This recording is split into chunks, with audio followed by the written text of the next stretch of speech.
Assalaamu alaykum warahmatullahi wabarakaatu. Akkam jirtu fayyaa baga nagaan dhuftanii gara chaanaalii kootii warroonni haaraa taatan subscribe gochuudhaan viidiyoo kana immoo like godhaa ol seenaa isiniin jedha. Har'a immoo keekii bareedaa akkaataa mana keenya keessatti hojjennu ilaallaa hedduu tokko kan namatti tolu. Keekii ajaa'ibaa ta'ee hojjannaa. Keekicha hojjetuuf amma kan nu barbaachisu killee 2 qopheeffadheera asitti isa meeshaa kiyyattiin cabsadha. Kunoo killee keenya erga cabsannee booda sukkaara kubbee gimmaasha itti buusadha. Kubbee gimmaasha ittiin lakkaa'an jechuudha kan gabaa keessaa bitamu. Keekiin naaf hin bahu kan jettan ta'e seeraan wanna itti maxxansan safartanii yoo itti gootanii hedduu tokko bareedaa isinii ta'ee gadi bahaa jechuudha. Kanaafuu haala sanii fayyadamaa isiniin jedha. Asitti immoo baaneellaa xiqqoo itti buusadheera. Maankiyaa shaayii takka taatu itti buusee jira jechuudha.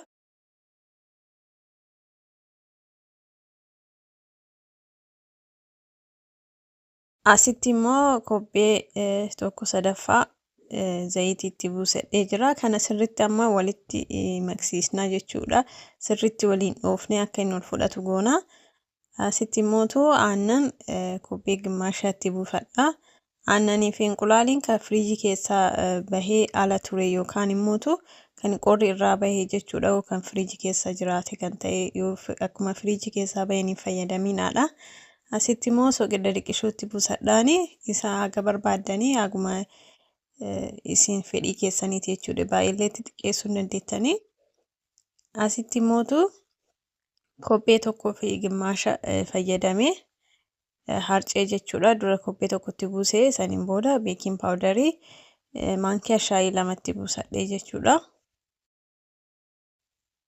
Ergasii immoo maankiyaa gimmaasha harceetti godhannaa akkuma argitanitti kunoo akka waliin dhahaa kanaafis itti gadi buufannaa jechuudha. Kobbee tokkoof gimmaasha fayyadamee walii galatti kana amma suuta jennee walitti maknaa jechuudha. Akka inni sirrii wal fudhatee bareedee jedhutti suuta jennee waliin dhahaati akka yeroo kaaniitii sirriitti humna keenya sirriitti hin dhoofnu suuta jennee wal seensisaa deemnaa jechuudha. Viidiyoo kana immoo yoo jaallattan laayik godhaa. Laayik yoo gootan namoota biraatiif akka dhaqqabu taasisa jechuudha. Kanaafuu viidiyoo laayik godhaa.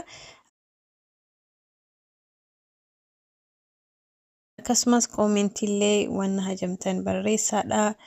Yoo wanta fooyyessu yookaan wanta irraa hanqate yoo jiraate wanta isin fakkaate koomentii lafa kaa'adhaa isiniin jedha.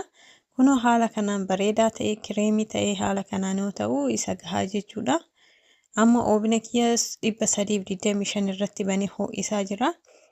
Asitti immoo wanna itti tolchadhu waraqaa itti tolchan san jala kaa'ee zayitii itti dibee qopheessee jira akka lixiin keenya nu jalaan qabannee fi kunoo lixii keenya itti buusannaa amma haala kanaani.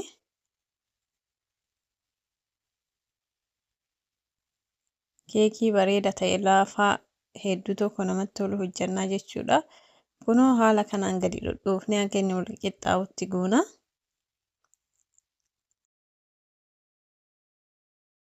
Saniin booda oobnii keessa kaa'ee daqiiqaa 30 hanga 35 ilaalaatiniin keessaa baafattanii jechuudha. Keekiin keenya haala bareedaa kan ta'een bilchaatee jira daqiiqaa 35 booda kana fakkaata. Amma akka bilchaateef hin bilchaanne keessa gadi horaantanii yoo ilaaltanii lixii ol qabatee kan bahu ta'e hin bilchaanne jechuudha. Yoo akkanatti qullaa isaa kan bahu ta'e bilchaateera jechuudha. Yoo inni bilchaatee nu hafuuradha.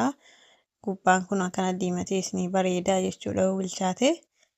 Kunoo amma daqiiqa dhiqqishuuf hanga erga teessiseen booda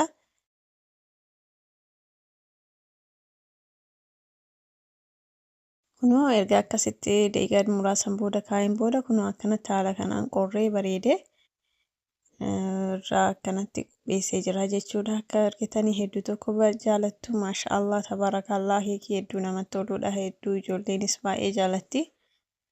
Kunoo amma immoo muree isinitti mul'isa. Keekiin kiyya baay'ee illee hin qorrine daqiiqa 20 lafa kaa'ee isin immoo sanii ol sa'a 1 2 3 yoo keettan baay'ee tokko bareedaa laafee isinii ta'a jechuudha. Kiyyas amma baay'ee laafaadha garuu ho'ama isaa muree baay'ee yeroo waan hin qabnee fi amma kunoo hin argitu hafuurri keessaa ol ba'aa jira ho'aadha.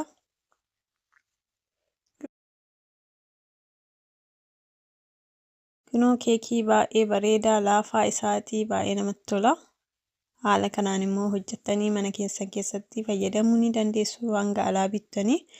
Akkasumas oobnii warri hin qabne immoo distiinis hojjechuu ni dandeessu jechuudha. Isa immoo gaafa biraatis ni qabadhee dhufa akkaataa distii keessatti oobnii malee hojjennu baay'ee tokko salphaadha. Haaluma kana hojjechuu ni dandeessanii akka jaallattan abdiin qaba. Keekii baay'ee lallaafaa ta'edha. Hedduu jaallattu.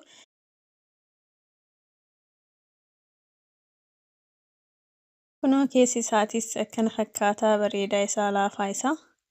Keekii hedduu namatti toludha. Hin jaallattan jedhee abdiin qaba. Yoo jaallattan like, share, subscribe gochuu hin dagatina.